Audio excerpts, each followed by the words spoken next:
Hello, welcome to this video.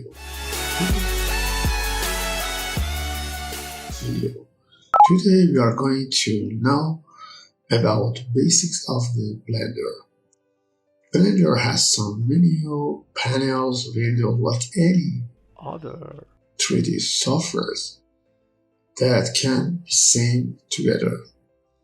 Let's start with view object types and see that what options does it has. Here we tell Blender what kind of object can be selected and what kind of object can be hide or show.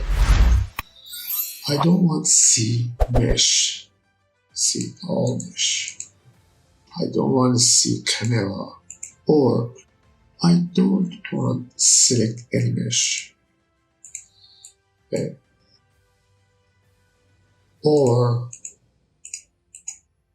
I don't select light and camera.